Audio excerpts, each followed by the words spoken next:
네, 지금 제가 계시에 대한 얘기를 하고 있습니다. 하느님이 어떤 분인지를 이제 알게끔 하는 그런 내용들로 되어 있고, 그래서 어쩌면 한 권의 책이다라고 얘기하는 게 맞을 수도 있다 말씀을 드렸는데, 왜 이 책이 이렇게 두꺼운가?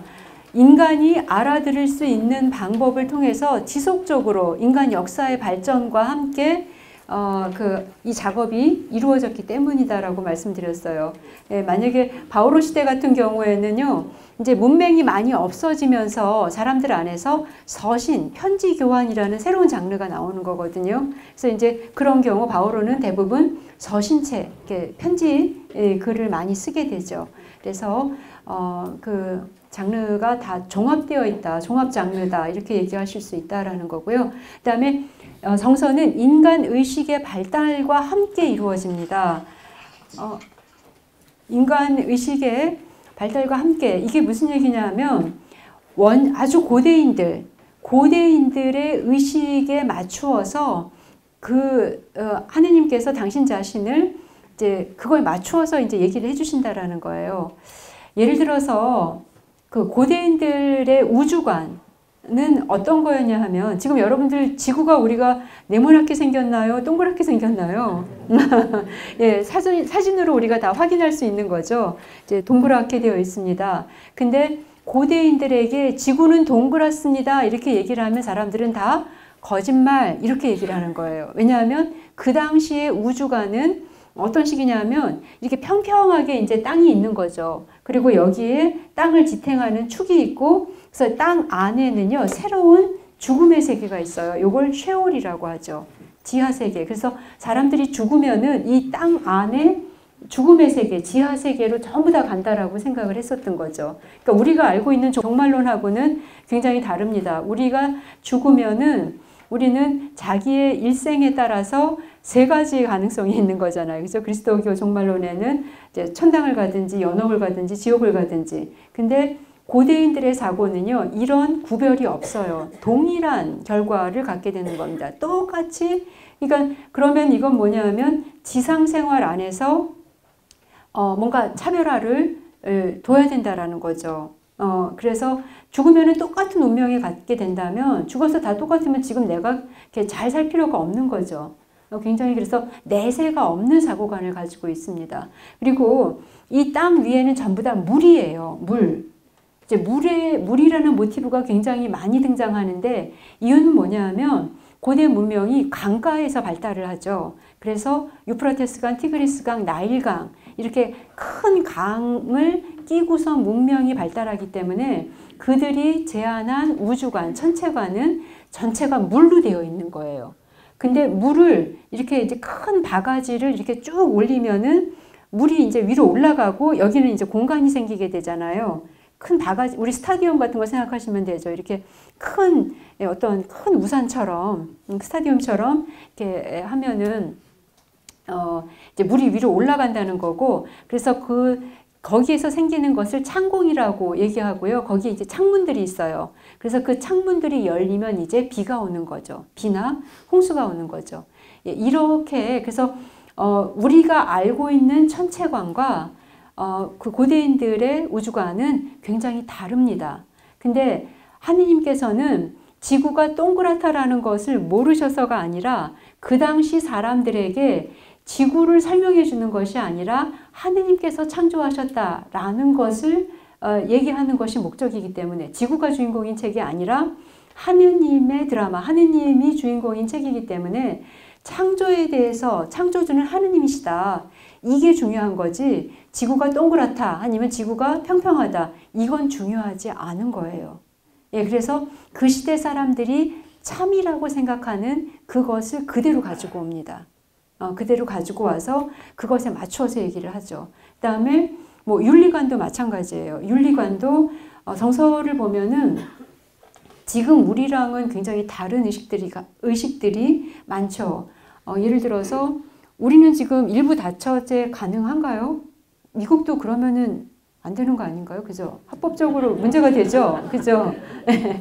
근데 이게 굉장히 도덕적이고 윤리적일 수 있을 것 같은 성경 안에서 보면은 일부 다처는요, 축복의 증거죠. 왜냐하면 당시의 자고에서는 그 자기 재산 중에서 제일 비싼 재산이 부인이에요. 좀 기분 나쁘시죠, 그죠? 그래도 제일 비싸다고. 예, 그래도 기분 나쁘죠. 예. 근데 그래서 뭐냐 하면은 왜 성조들이 그렇게 많은 그 부인들을 갖고 있냐? 그거는 하느님의 복을 받아서 돈이 많다는 거죠. 돈이 많으니까 여자들을 많이 부인으로 할 수 있다는 거고, 그래서 성서를 읽어보면 일부 다처가 일반화되어 있는 것 같은데 실질적으로는 아닙니다. 그렇게 돈이 많지 않기 때문에 대부분 결혼을 못하는 경우도 있지만 대부분은 일부 일처죠. 예, 일부 다처는 아주 예외적인 건데 성조들은 하느님의 축복을 받았기 때문에 그렇게 많은 부인을 거느릴 수 있는 것처럼 되어 있는 거예요. 근데 이것도 우리한테는 어머 어떻게 성경에 이런 얘기들이, 그리고 예를 들어서 시형제 결혼 이런 거 아시죠? 형이 후사가 없이 죽었을 때 분명히 그러면 시동생이 이제 형수님하고 결혼해야 되는 거예요. 그렇게 해서 이제 근데 거기에서는 뭔가 뭐 멜로 라인 이런 거 하나도 없는 거죠. 멜로 없이 그냥 의무예요. 그래서 정말 어떤 경우에는요, 자기가 죽어도 그걸 못 하겠는 경우가 있어요. 그 어떤 제도가 있는데 그게 뭐냐 하면요, 나는 죽어도 형수님하고 결혼 못 합니다. 이렇게 하기 위해서는 이제 방법이 있는 거예요. 그건 사람들 있는 앞에서 형수님한테 모욕을 당해야 돼요. 이렇게 뺨을 맞고 침뱉음을 당하고, 그래서 많은 사람들 앞에서 그렇게 하고 나서는 결혼 안 해도 돼요. 그러니까는 이제 살아갈 방법을 이제 하는 거죠. 뭐 이런 것들, 뭐 윤리적으로 문제가 되는 것들은 이제 너무나 많이 있죠. 예, 근데 이것을 성서에서 왜 그런 얘기가 나오냐면 우리한테는 이상하지만 그 시대 사람들에게는 그게 진리예요. 그렇게 해야만 되는 거죠. 그리고 전쟁 같은 경우에서도 야외의 전쟁 굉장히 많이 구약 성경에서는 굉장히 많이 나오는 건데 어떻게 하느님께서 만군의 야외에 그 전쟁의 최고신이라는 뜻이잖아요. 이런 것이 가능할까? 지금하고 전쟁의 개념이 굉장히 다른 거죠. 지금은 전쟁을 줄이기 위해서 여러 이제 어떤 그런 조직들이 있지만 그 시대에는 아직 그런 뭐라고 할까요? 국제 조직들이 없는 상황에서 필수적으로 나올 수밖에 없었던 겁니다. 근데 더 문제가 되는 거는 전쟁에 가서 그쪽을 완전히 몰살시키고 노획물을 가지고 오고 이런 것들이 있잖아요. 그리고 노획물들도 정말 거기에서 부정을 탄 것들은 가지고 올 수 없어요. 조금이라도 숟가락 하나라도 가지고 오면은 이제 그게 문제가 되죠. 이제 왜 그러냐 하면 애기들까지도 다 죽이는 이런 일들이 벌어지는데 우상을 섬겼기 때문에 모두가 거기에서 다 그렇게 뭐라고 할까요? 컨타미네이션이라고 얘기하나? 한국말로 뭐라고 해요? 다 이제 부정을 타는 거예요. 부정을 타가지고 그거 하나라도 들어오면은 이 부정하지 않은 우리 공동체가 부정을 타게 된다고 보는 거죠. 그랬기 때문에 아기들까지도 다 죽여야 되는 이런 전쟁관들이 나오게 되는데 우리로서는 받아들이기 어렵지만 그 당시에는 그게 진실이라는 거죠. 그게 진리라는 거죠.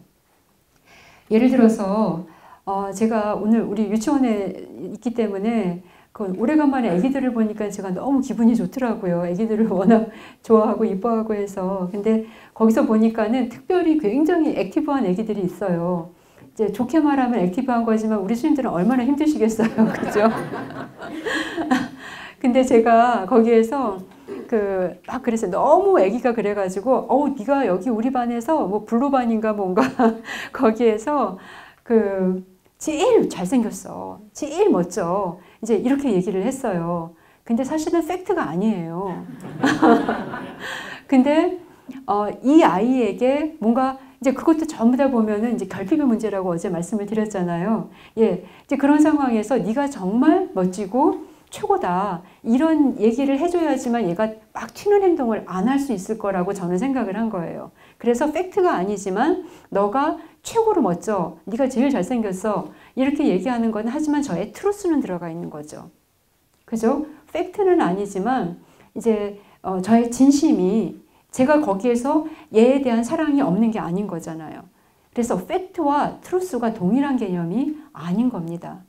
성서 저자들은 무엇인가를 기록할 때 우리는 팩트를 전달해야 된다라고 생각을 하지만 그 사람들은 아니다.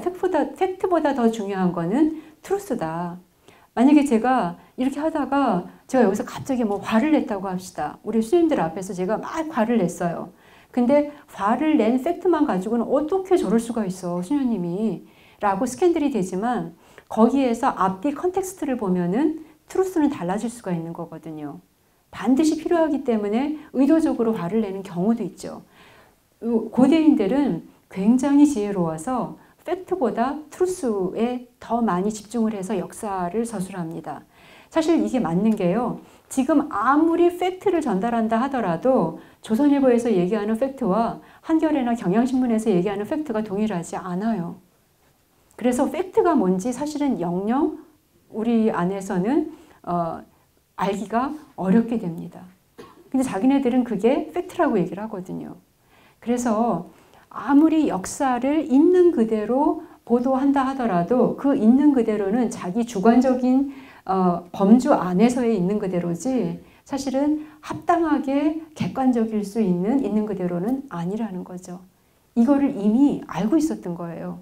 그래서 정서를 역사서라고 얘기할 때도 이 역사가 뭐라고 할까, 지금 우리가 생각하는 것과는 굉장히 다릅니다. 예를 들어서 여러분들 그 어제 탈출기에 대한 얘기를 제가 많이 말씀드렸는데 이제 굉장히 아무튼 결정적이고 스펙타클한 장면이 그 홍해를 건너가는 장면이잖아요. 근데 사실은 정서를 읽어보시면 공동 번역에서 홍해, 지금 홍해라는 그 바다가 있잖아요. 근데 홍해라는 말은 하나도 안 나와요. 실제 원래 그 히브리 말은 얌 슈프라고 해서 갈대바다예요. 그러니까 갈대바다니까 도망가기가 굉장히 좋았던 거거든요. 갈대, 늪을 이렇게 이용해가지고 탈출한 것 같은데, 근데 사실은 바다가 쫙 갈라지는 이런 식으로 얘기를 하기 위해서는 갈대바다로서는 뭔가 조금 이게 그 많이 감소가 되죠. 근데 정서에서는 홍해라는 단어는 하나도 안 나와요. 예. 아무튼 그런데 어쨌든 그렇다 하더라도 탈출기 14장입니다. 제가 정서 안 가져오셨을 것 같은데 제 책에서 있는 거를 제가 그냥 그대로 읽어볼게요. 탈출기 14장 21절에서 22절인데 모세가 바다 위로 손을 뻗었다. 주님께서는 밤새도록 거센 샘바람으로 바닷물을 밀어내시어 바다를 마른 땅으로 만드셨다. 그리하여 바닷물이 갈라지자 이스라엘 자손들이 바다 가운데로 마른 땅을 걸어 들어갔다. 물은 그들 좌우에서 벽이 되어 주었다. 이렇게 나오거든요. 자세히 읽어보시면요. 여기에 어마어마한 문제가 있어요. 뭐냐 하면 분명히 21절에서는요. 밤새도록 바람이 불어가지고 마른 땅이 나오는 거예요.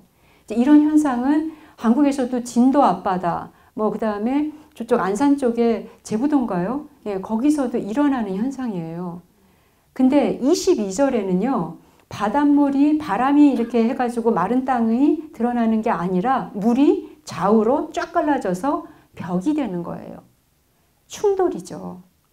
그러니까 바다를 건너가는 탈출 그 엑소도스 장면 안에서 두 가지 충돌되는 전승이 함께 모아져 있는 겁니다.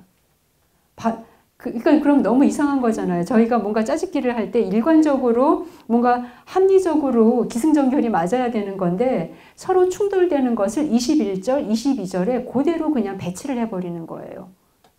그렇다면 우리는 지금 한국말로 번역이 됐으니까 그 타작성 때문에, 불편한 타작성 때문에 다 불편하니까 그냥 이 불편함도 그냥 넘어가는 거거든요. 근데 이 머리 좋은 히브리인들이 여기에 대해서 문제를 안 삼았을까요? 더군다나 이렇게 중요한 장면에서 분명히 하나는 바닷물이 말랐다 이렇게 얘기하는 거고 하나는 쫙 갈라졌다 이렇게 얘기하는 건데 여기에 대해서 뭔가 이 갈등 구조를 그들이 발견하지 못했을까요? 당연히 발견합니다. 근데도 불구하고 그냥 놔두거든요. 그럼 역사적으로 실질적으로 그러면은 어떻게 해서 건너간 거냐 궁금하실 수 있잖아요. 근데 여기에 답을 주지 않는 거예요. 이게 그들의 역사를 저술하는 방법이었던 겁니다. 그러니까 왜 그러냐 하면 바다가 주인공이고 이스라엘이 주인공이라면 둘 중에 하나를 선택하고 하나는 누락을 시켜야죠. 그래야지만 합리성이 생기는데 이 사람들에게 주인공은 하느님이에요. 하느님의 드라마이기 때문에 바다가 쫙 갈라지건 바다가 말라버리건 하나도 중요하지 않은 거예요. 그래서 충돌이 있음에도 불구하고 그냥 내버려 두는 겁니다. 이게 성서 저자들이 가지고 있었던 당시 의식 구조에 맞았던 역사 의식 서술 방식인 거예요. 그래서 성서가 이스라엘의 역사라고 얘기할 때 사실은 이스라엘의 역사책이 아니에요. 이스라엘 역사 안에 개입하신 하느님의 역사책이에요. 하느님의 역사를 저술한 거지 이스라엘의 역사를 저술한 책이 아닌 거예요. 예를 들어서 아까 사라가 너무 예뻐가지고 아브라함이 거짓말 시키는 거, 근데 성서 안에서도 이미 아브라함이 가나안의 왕에게 거짓말 시키고 또 한 번은 이집트의 왕 파라오에게 거짓말을 시켜요. 그러면 도대체 이게 이런 똑같은 거짓말을 두 번이나 했던 거냐, 아니면 한 가지 사건에 대한 두 가지 충돌되는 보도냐, 이런 게 나오는데 더 설상가상으로 문제가 되는 거는 아들 이삭이 레베카가 또 너무 예뻐가지고 또 아버지가 거짓말 시켰던 아비멜렉한테 자기도 또 거짓말을 시켜요. 그렇다면 뭐가 팩트냐 물어볼 수 있는데 아브라함이나 이삭이 주인공인 책이 아닌 거예요. 그런 상황에서 중요한 건 하느님이 하늘의 별처럼 바다의 모래알처럼 정말 많은 민족을 만들어주겠다고 약속하셨고, 하느님은 어떤 분이냐? 그런 약속을 지키시는 분이다. 요걸 알려주면 되는 거기 때문에 내버려 두는 겁니다. 더군다나 창세기를 읽어보시면 아브라함에게 니네 가족이 정말 그런 거대 민족이 될 것이다 얘기를 하는데, 매우 특징적이게도 성조들의 부인들의 특징이 있어요. 다 예쁜데 다 아기를 못 낳아요. 그러니까 근데 이거는 성서 저자들이 신학하는 방법인 거죠. 하느님이 이런 가족을, 이런 여자들을 통해서, 성조들의 부인을 통해서 과연 그 하늘의 별처럼 바다의 모래알처럼 그 민족을 형성하겠다는 그 계약을 과연 지키실 수 있는 분이시냐, 지키신다는 거죠. 그거를 아주 부각시키기 위한 신학적 장치들인 겁니다. 그 성조 부인들의 부림은. 예, 그래서 이런 것들 또 뭐가 그런 부분은 너무나 많아요. 특히 이제 모세오경 같은 데를 읽어보면 한 가지 사건인데 다르게 보도하는 거. 또 굉장히 중요한 것 중에 하나가 역사서에서 다윗이 이제 그냥 그 베들레헴에서 양치는 막내 아들이잖아요. 그죠? 그래서 그 사무엘이 이제 그 이사이라는 이사이라는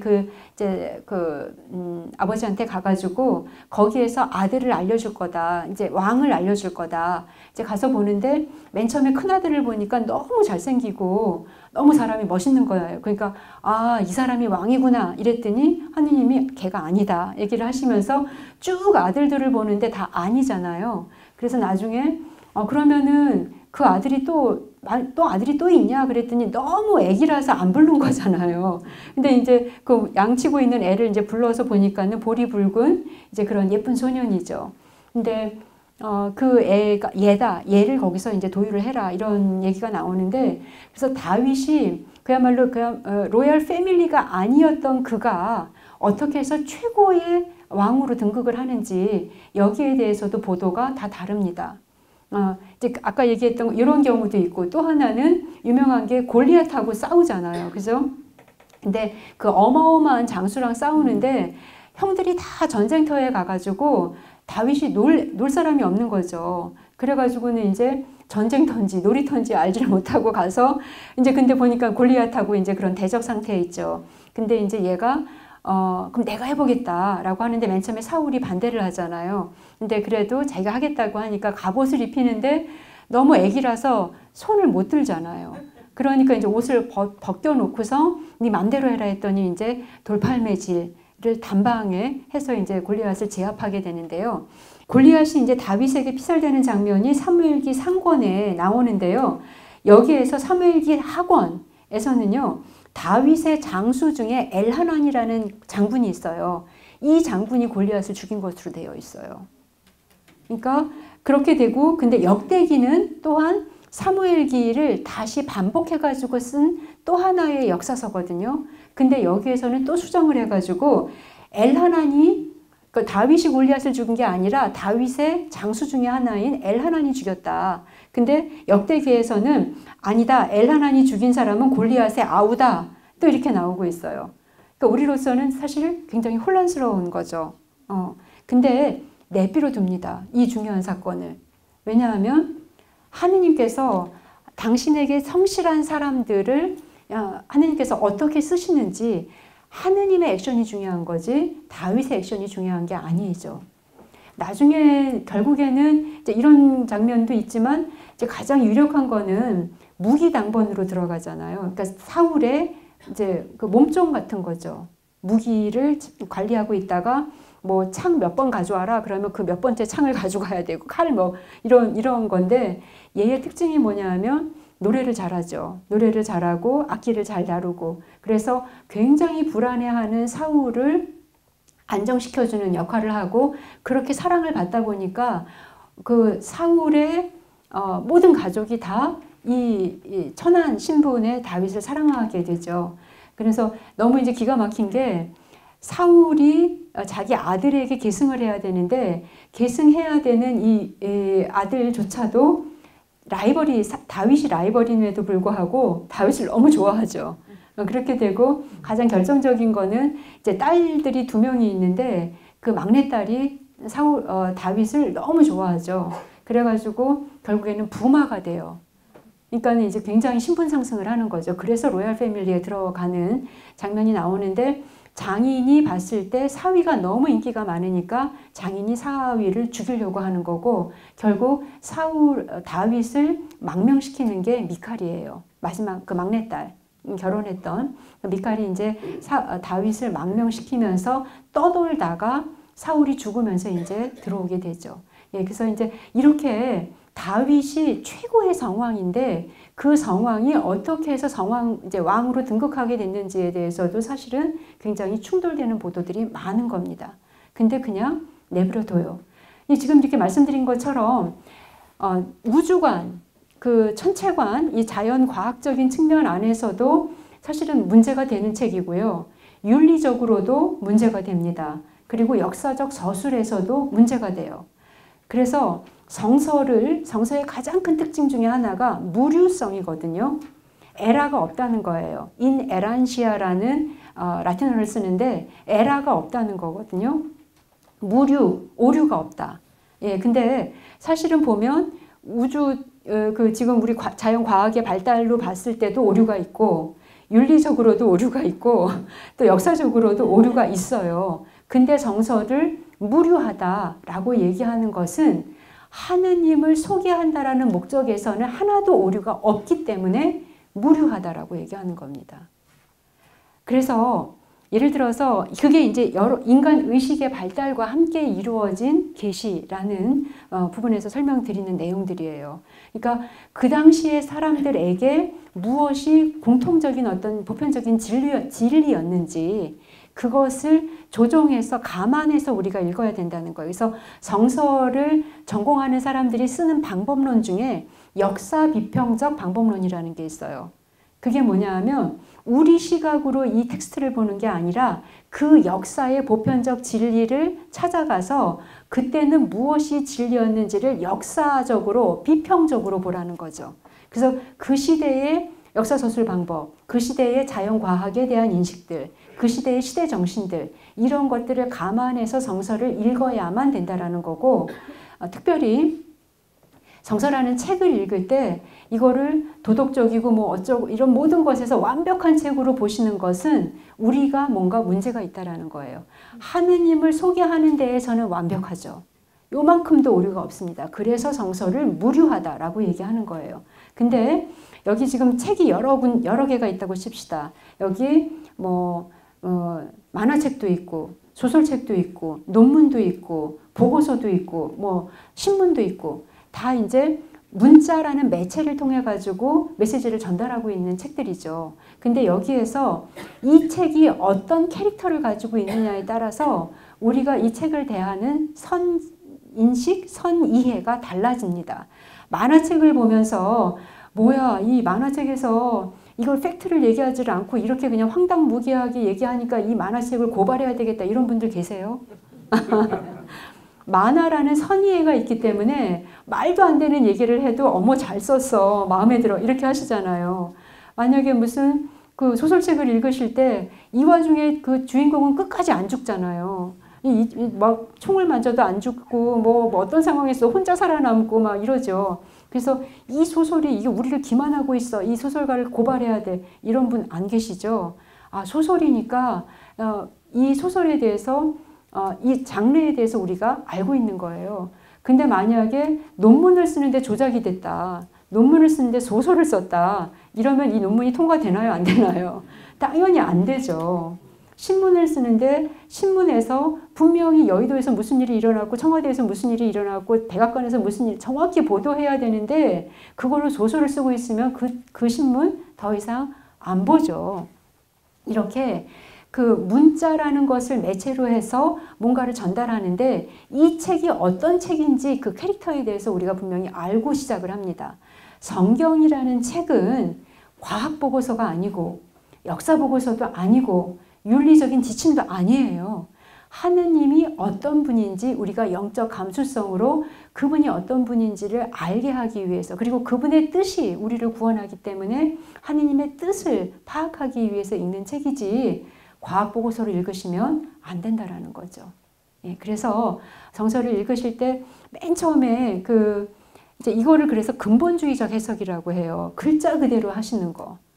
안 그러면은 신앙심이 없는 줄 아시고 되게 불안해 하시는데 그러실 필요가 없어요. 교황청이 단죄하고 있는 게 오히려 근본주의적 성서 해석입니다. 그래서 글자 그대로 모든 것이 이루어졌다. 그러니까 빛이 생겨라. 그러니까 빛이 생겼다. 이거를 끝까지 밀어붙여야 된다. 밀어붙이는 게 신앙이 아니죠. 예. 그래서 근데 신앙이 깊은 사람들은 밀어붙이는 힘도 있는 줄 아시고 그렇게 하는데 그렇게 하는 사람들이 누구냐 하면 여호와의 증인들 이런 분들이 특별히 그런 거에 굉장히 근본주의적 해석이 굉장히 강하시죠. 아니면 개신교의 아주 그런 어떤 특수 단체들, 근데 교황 바티칸 로만 가톨릭에서 그런 근본주의적 해석을 강요한 적은 단 한 번도 없습니다. 예, 그래서 이제 저는 교황 청립 성서대학원에서 공부를 했는데 그래서 교황 청립에서 논문을 통과시켜 주셔야 되고 그래서 거기에서 선생님들한테 배운 거잖아요. 근데 근본주의적 해석에 대해서 얼마나 위험스럽게 생각하는지 그런 것들을 배웁니다. 네, 그래서 성서를 보실 때 아니 여기에서는 하필이면은 왜 뱀이 나오고 저기 창세기에서 창조 이야기가 쫙 멋있게 나온 다음에 이제 갑자기 이제 뱀이 등장하잖아요. 그리고 거기서 이제 막 죄를 짓는 얘기가 나오고 근데 무슨 카인과 아벨밖에 없는데 아벨도 죽여서 카인밖에 없는 상황인데 왜 카인이 남들이 자기를 죽일까 걱정을 하지 뭐 이런 것들 이렇게 합리적으로 찾아봐가지고 딴지를 거시는 분들 많으시거든요. 그 딴지를 거시는 게 대단한 게 아니라 딴지 걸자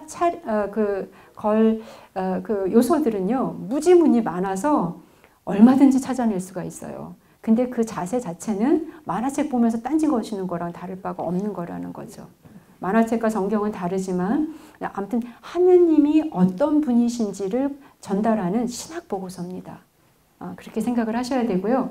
그러면 이 성서는 특별히 우리가 어떻게 그럼 어떻게 우리가 좀 설명할 수 있겠냐. 첫 번째, 하느님의 말씀입니다.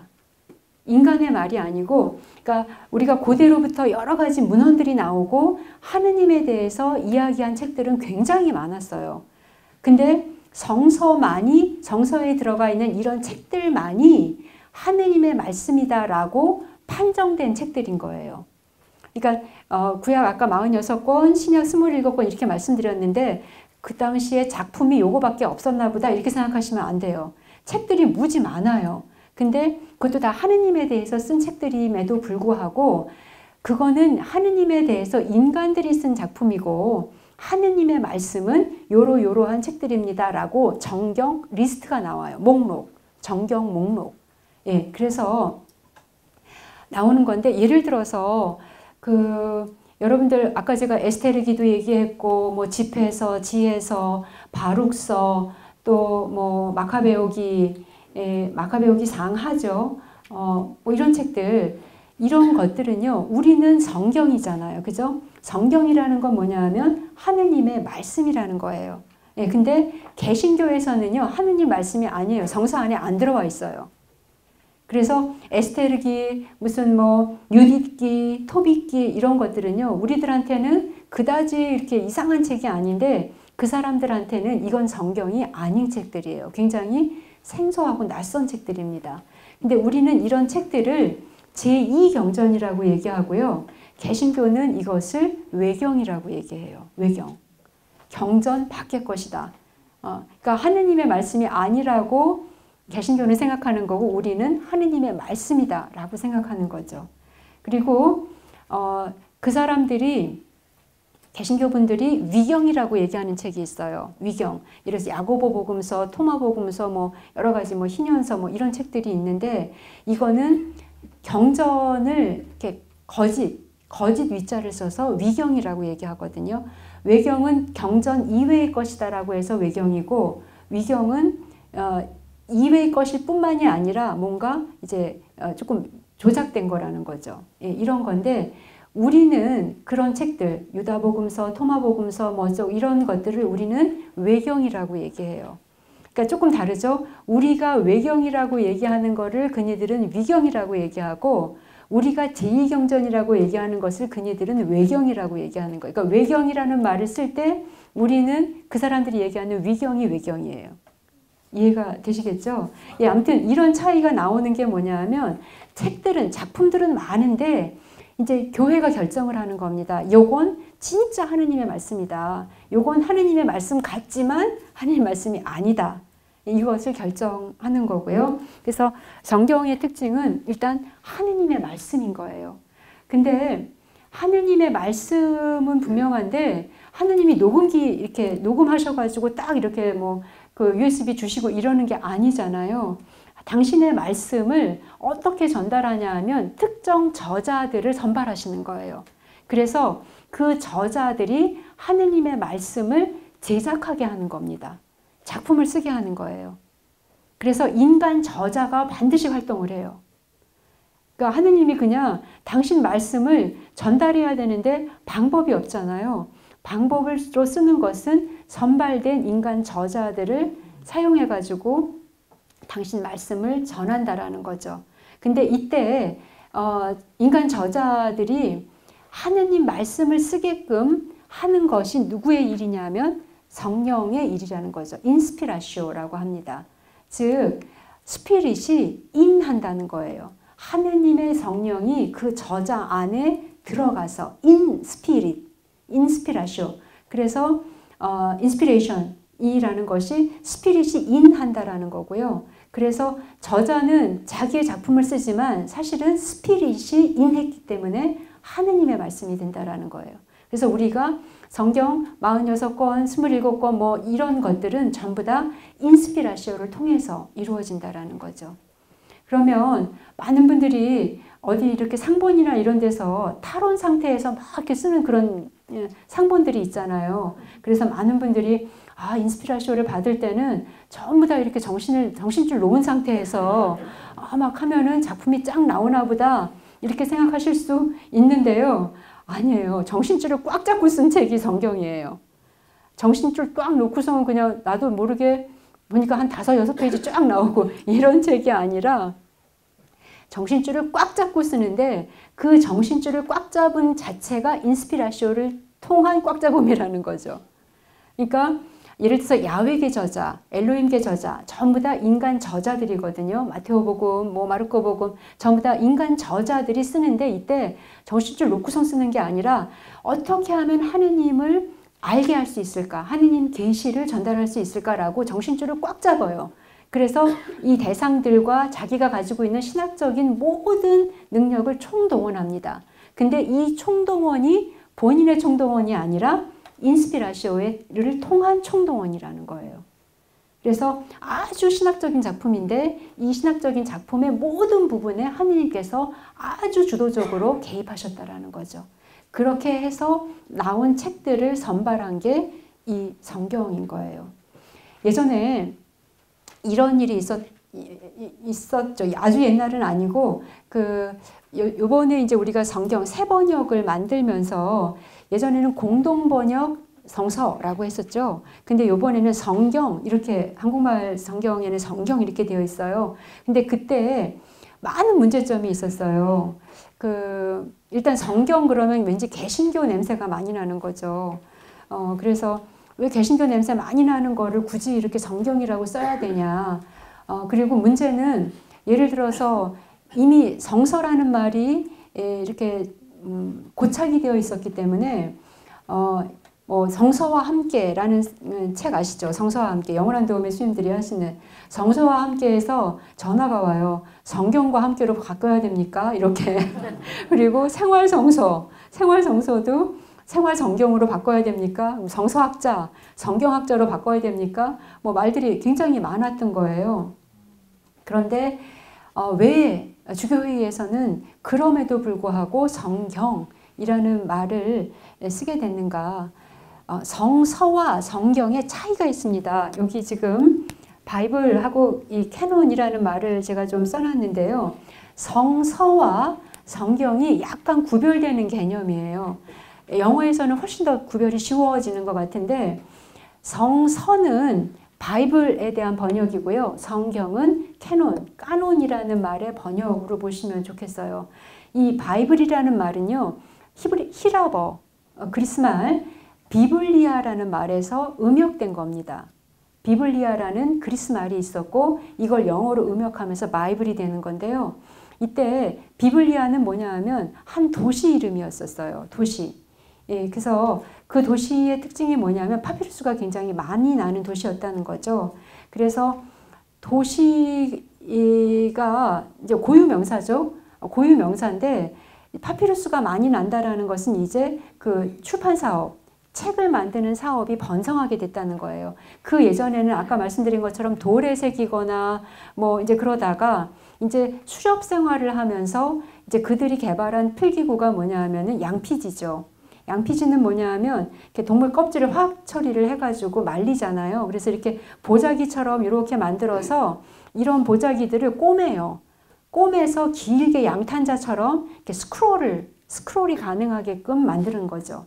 이게 양피지인데, 이제 더 이상 동물들을 잡거나 이제 이런 일이 벌어지지 않으면서 이제 그 파피루스라는 새로운 필기구가 나오게 되는데요.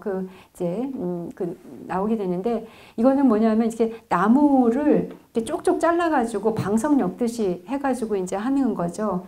그래서 이제 종이 한 장이 나오고 거기에 또 한 장을 덧대고 이래서 나오는 개념이 이제 책이 코덱스라고도 하죠. 코덱스. 예.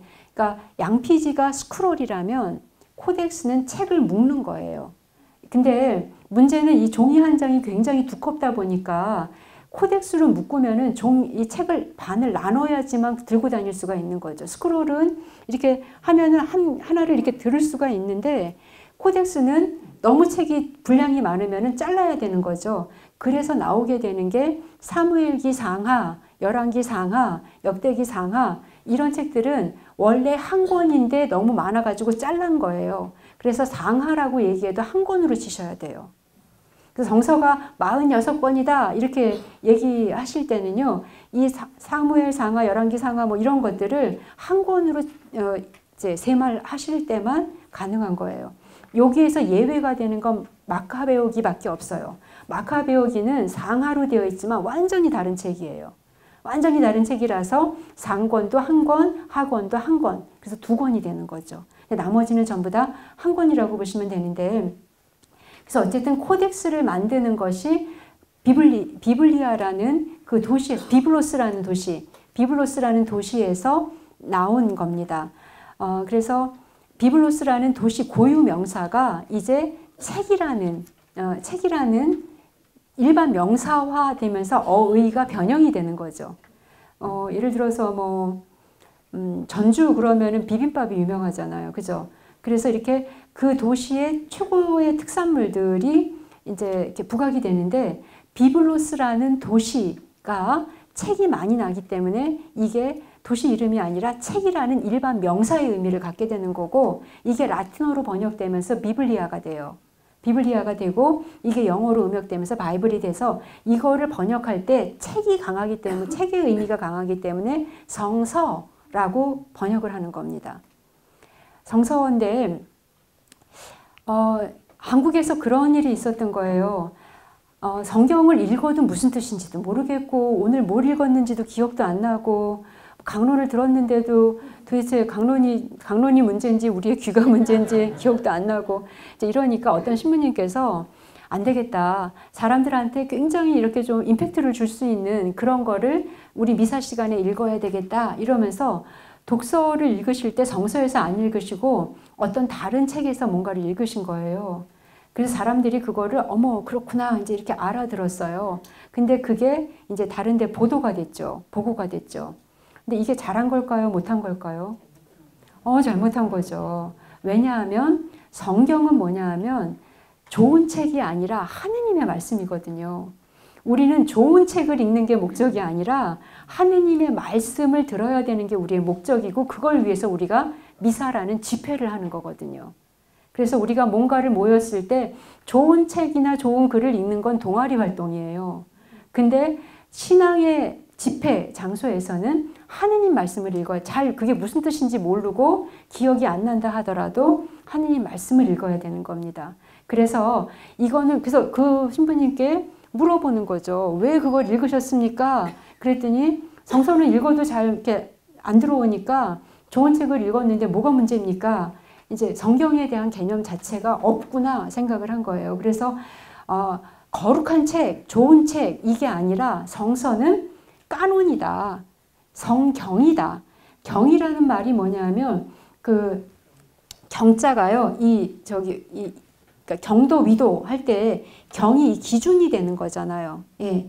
그래서 또 옷을 짤 때도 이렇게 여러분들도 이게 날실인가요? 근데 이게 있어야지만 이게 왔다 갔다 하는 거죠. 그래서 까논이라는 개념은요. 성경, 정경이라는 의미가 강해요. 경으로서의 의미. 지침, 기준, 뭐 이런 어떤 잣대 이런 의미가 있는 거죠. 이 까논이라는 말이 어디서 나왔냐 하면요. 깐나라는 말이 그 이집트 고대 근동의 언어에서 갈대를 얘기했다고 해요. 갈대. 옛날에 자가 없을 때 갈대를 꺾어가지고 이제 치수를 잰 거예요. 그러니까 이 깐나라는 말에서 파생이 됐는데 결국 잣대라는 의미입니다. 그러니까 성경은 하느님의 말씀이어서 삶의 잣대, 기준, 규범이 된다는 의미를 가지고 있어요. 그래서 기준이 되고 하느님의 말씀으로서 모든 것에 아주 잣대가 되는 이런 의미가 있는 거죠. 그래서 성서라는 말이 거룩한 책이니까 좋은 책이니까 이런 의미를 가지고 있다면 성경은 거룩한 책일 뿐만이 아니라 삶의 잣대다, 기준이다, 삶의 규범이다 이런 의미를 가지고 있습니다. 그래서 분명히 좋은 책이니까 읽을 수 있는 게 아니라 하느님의 말씀으로서 잣대가 되는 거니까 반드시 성경에서 읽어야 된다. 이제 이렇게 나오게 된 거죠. 그래서 이제 성서와 성경이 이제 이런 차이가 있는 겁니다. 그래서 하느님의 말씀을 인간 저자가 서술했다라는 거, 이게 이제 굉장히 중요한 거고, 인간이 만들었지만, 그래서 그 시대 사람들에게 가장 하느님을 어필할 수 있는 여러 가지 장르들이 다 동원돼서 인간의 방식으로 만들어졌지만 이거는 모든 부분에서 하느님의 성령의 감도가 있었던 책이다. 이제 이렇게 성경을 이해하셔야 되겠습니다. 그래서 성경의 무료성에 대해서 근본주의적 해석에 대해서 제가 말씀을 드렸고요. 그래서 성경은 그 하느님의 말씀이지만 그래서 만약에 고대의 저자들은 고대의 의식에 맞추어서 하느님 말씀이 포장이 되는 거예요. 그리고 조금 시대가 전하면서는 또 다른 윤리관, 근데 그 시대에는 그 윤리관이 뭐 진리라고 한다면 그것에 맞추어서 최대한의 노력을 기울여 가지고 만들어진 책이고, 그래서 성서라는 말보다 성경이라는 말이 가지는 중요한 의미가 있다. 그래서 하느님의 말씀이다. 여러분들이 아주 훌륭하게 여기시는 강사분들이 오셔서 성경에 대한 얘기를 한다 하더라도 그거는 이제 좋은 말씀이지 하느님의 말씀은 아닌 거죠. 제 책도 여기에 그렇게 나쁜 얘기가 많이 없거든요. 나름대로 거룩한 책이에요. 근데 거룩한 책과 성경은 하느님의 말씀은 완전히 다른 겁니다. 이제 그런 차이를 가지고 성경을 대하셔야 될 것 같습니다. 10분 쉬고 10분에 다시 시작하겠습니다.